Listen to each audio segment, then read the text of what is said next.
In the dark, I rest, and ready for the light which dawns day after day, eager to be shared. Black silk shelter me. I need more of the night before I open eyes and heart to illumination. I must still grow in the dark like a root, not ready at all. These are the words of the poet Denise Levertov, Zichronah Livracha.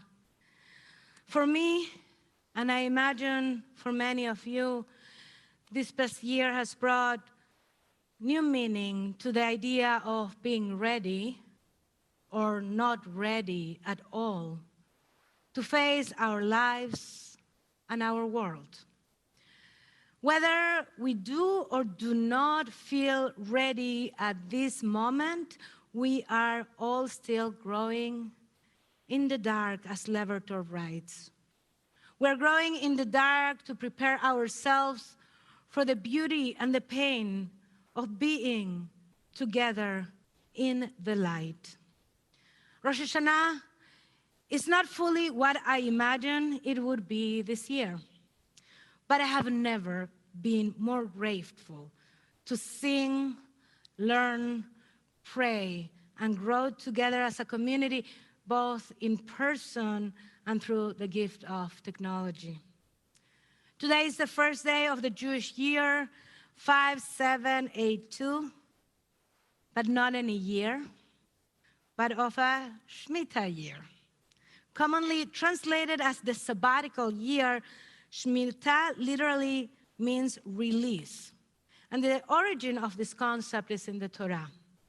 This is the final year of shared calendar cycle when land is left fallow, debts are forgiven, and a host of other agricultural and economic adjustments are made to ensure the maintenance of an equitable, just, and healthy society. The number 7 is a big number in our Jewish tradition, and the cycle of 7 is at the center of our life. Shabbat is the 7th day. God stopped on the 7th day and rested after creating the world, and we are commanded to stop and follow God's example. There's no bigger gift given to us as Shabbat. An opportunity to stop for 25 hours. Somebody's tired here. An opportunity to stop for 25 hours in the frantic world. Shabbat is a gift that we give ourselves. The gift of stopping, of breathing, of reminding ourselves that we are human beings, not human doings. Shabbat is called Me'en Olam Haba, a taste of the world to come. Shabbat as an opportunity to imagine the world that could be. Because if we don't imagine the world that could be, how can we work for that world to become a reality? We need to be able to imagine and truly believe that it is possible to live in a just, peaceful, sustainable, beautiful world. We have to be able to hold that dream and truly believe it is possible so we can throw ourselves into the arduous work of building that world. Our tradition tells us that besides a weekly cycle of 7, there is an annual cycle of 7. Every 7 years, we are called to take a year with a similar purpose of Shabbat. On a Shemitah year, we might not stop working or checking our emails and phones, but wouldn't that be nice? But our tradition tells us that debts are to be forgiven, agricultural lands to lie fallow, private land holdings to become open to the commons, and staples such as food storage and perennial harvest to be freely redistributed and accessible to all. The first introduction of Shemitah comes in Parshat Mishpatim in the book of Exodus. Just receive a set of moral codes to live by directly after the revelation at Sinai, and following several verses that focus on moral guidelines for our lives, including the treatment of the stranger and the needy. The Torah teaches us בשש שנים תזרע את ארצך ואספת את תבואתה. 6 years you shall sow your land and gather in its yield, but in the 7th year you shall let it rest and lie fallow. Let the needy among your people eat of it, and what they leave let the wild beast eat it. You shall do the same with your vineyards and your olive groves. So following this exhausting, challenging, fearful year, we are given the gift of a Shemitah year. We are told to rest. Now, the concept of rest may mean something different to each of us, but I hope we can reframe our relationship to rest as something radical, something replenishing, rather than a lazy slump we fall into when we feel burnt out. In a book called Radical Rest, Get More Done by Doing Less, the author Richard Lister outlines 4 types of rest: resting to reset, resting to repair, resting to renew, and resting for resilience. All of these types of rest are essential for our own survival and for the preservation of our world. In a capitalist society that prioritizes productivity over resting, it is easy to forget that rest is productive too. Dr. Janice Gassam Asaria, writer, professor, and practitioner of diversity, equity, and inclusion, writes, many of us feel this constant pressure to always be in the grind mode. But it is important for us to shift that perspective and reimagine a world that doesn't equate our worth with how much we're performing or producing. Productivity also means inserting time for rest and relaxation. My invitation for us today is to think about the ways that each of us individually and collectively can engage in Shemitah practices. What does Shemitah look like in the aftermath of COVID? I want to share 3 Shemitah principles that I invite each of us to integrate into our lives this coming year. Shemitah Principle 1, loosen your grip on productivity and take more naps. I learned this year about something called the nap ministry. Of course, as soon as I read about it, I thought about applying for that job. But Sarah would not let me, right, Sarah? But now, seriously, that nap ministry was founded in 2016 by Tricia Hersey, and is an organization that examines the liberating power of naps. The nap ministry sets rest is resistance as a framework and a practice that engages with the power of performance art. Site-specific installations and community organizing to install sacred and safe spaces for the community to rest together.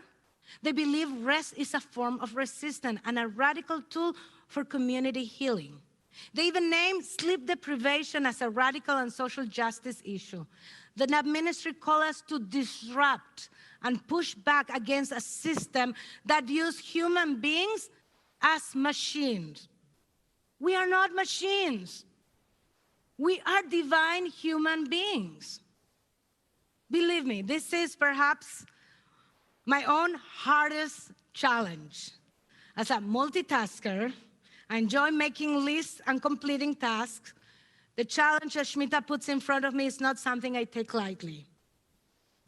Though the pandemic has allowed me to deepen my mindfulness practice, it has also been a time of trying to accomplish and be productive as much as possible.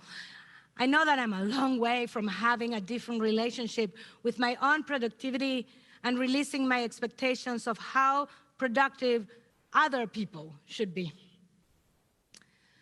Lest rest and lie fallow, we are commanded, stop, slow down, stay right where you are, because our lives depend on it. That is one gift that the pandemic has given us. In the new year, can we let go of the pressure to be productive and give ourselves the gift of taking more naps? I hope so. Shemitah Principle 2. Examine your relationship with money and strive for economic justice. It is not secret that ordinary people around the world have suffered from the economic impact of the pandemic. Meanwhile, billionaires have actually seen their fortunes expand. By contrast, low-income workers continue to struggle to put food in their tables. Right at home, here in Boston, even before the pandemic, intergenerational poverty rooted in systemic racism holds families down. According to the Color of Wealth in Boston, a 2015 report, the average net worth of Black families in Boston was $8 in comparison to $247,500 for white people. $8 in comparison for Black people to $247,500 for white people. In the agricultural laws of Shemitah, private agricultural lands are declared public and become community commons. All harvested and stored produce are declared ownerless and shared equally. When harvesting, we are commanded to only collect specifically to our immediate needs. And Shemitah is not just about land and agriculture. It also tells us that debts from previous years are canceled and that the generous giving and lending process must be done without the need of profit or monetary gain. So how could these laws guide our year? What kind of practices can we take on to advance economic justice? Nigel Savage, founder and outgoing CEO of Chazon, a nonprofit organization leading a transformative movement weaving sustainability into the fabric of Jewish life, wrote in one of his blog posts what he is planning to do to fulfill this principle of Shemitah. For this forthcoming Shemitah, I've decided, bli neder, says Nigel, one, not to buy books, not to buy liquor, and not to buy any clothes. Number two, figure out roughly what I spend on these three things in a normal year and give that money to people in need. And not just write a check to an organization, but sometimes give a solid chunk of money, not just a few shekels, but a few hundred shekels or whatever, to someone who is really in need. Nigel gives us an example of an action on the personal level. And the work of economic justice extends beyond the personal.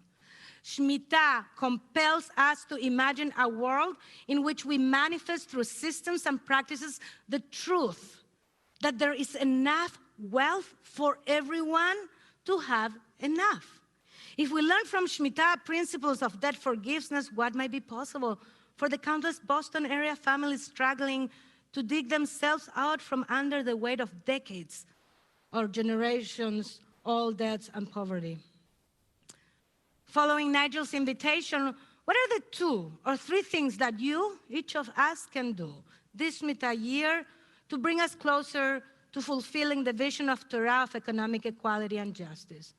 So perhaps take a few minutes during your holiday meal with your family, with your friends, on your own, to commit to such practice of Shemitah for this year. Shemitah Principle 3, take care of the planet. As tropical storms, raging wildfires, and flash floods destroyed states and countries all over the world, I am extremely worried about our global future, and I know most of you are as well. Climate change is having a catastrophic impact on our planet, and we simply cannot ignore this crisis any longer. Taking care of land thoughtfully and sustainably is at the heart of Shemitah. During the sabbatical year, there is no seeding or plowing of agricultural lands. Primary harvests include wild edibles and perennial produce.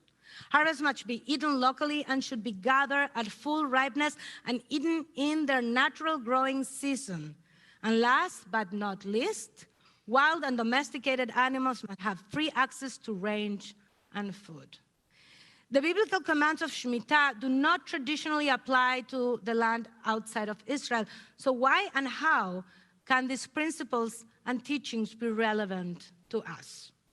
Our teacher, Rabbi Art Green, writes, "We believe in creation as an ongoing process. We bless God who renews every day the act of beginning. So too do we need to become active participants in the work of creation, rebirthing God's world, loving and protecting the fragile natural world in which we live is the great collective mitzvah of our era.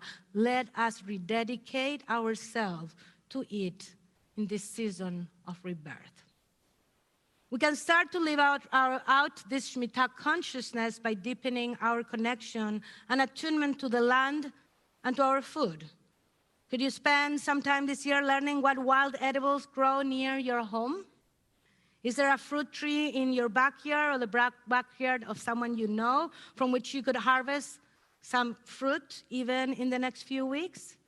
Could you try to eat more with the seasons by signing up for a CSA, visiting a farmer's market, or the Gun Farm where Noah will welcome you?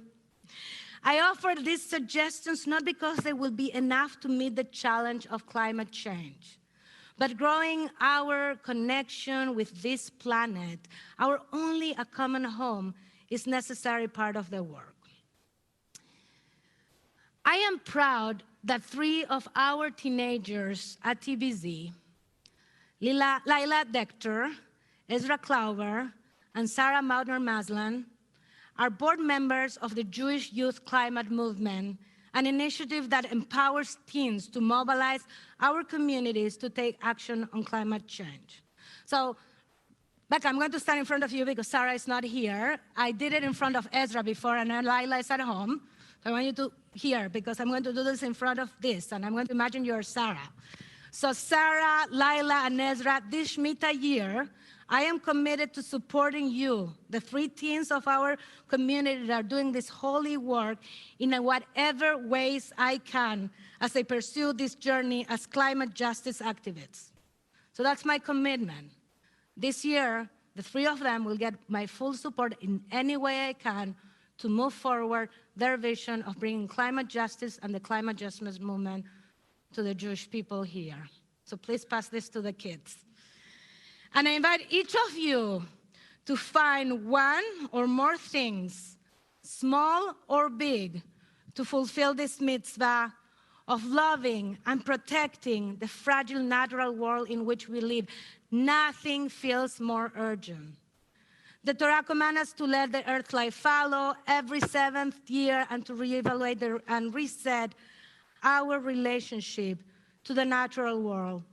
And though this ancient practice of Shemitah might not be directly applicable to modern life in Boston, we have an opportunity to ask, what are the deep truths being passed to us by this commandment, and what does it mean to us today? Wendell Berry, farmer, poet, and environmentalist, writes what Shemitah can be in the aftermath of COVID and the peace of wild things.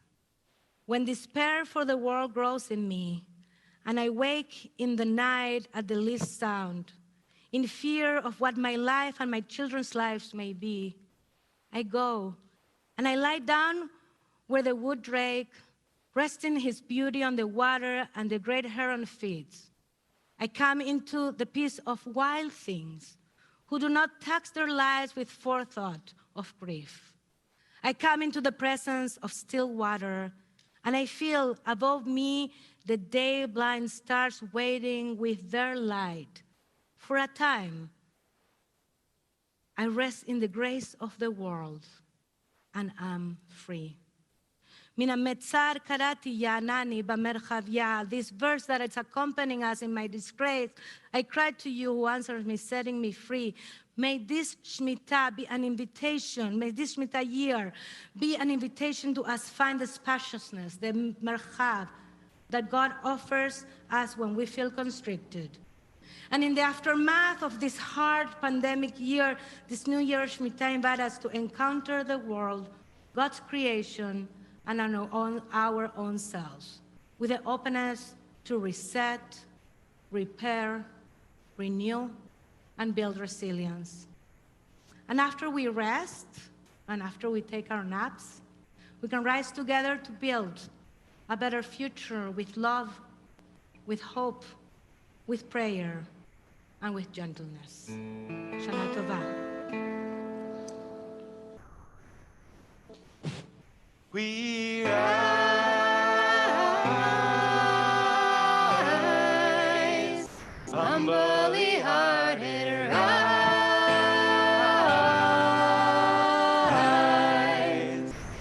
won't be divided. Rise.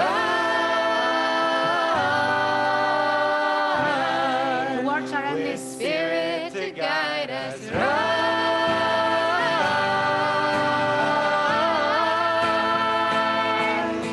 In hope, in prayer, we find ourselves here. In hope, in prayer, we're right here. In hope, in prayer, we find ourselves here. In hope, in prayer, we're right here. We rise.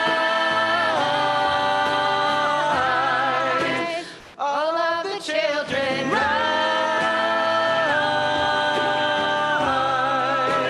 Elders with wisdom rise.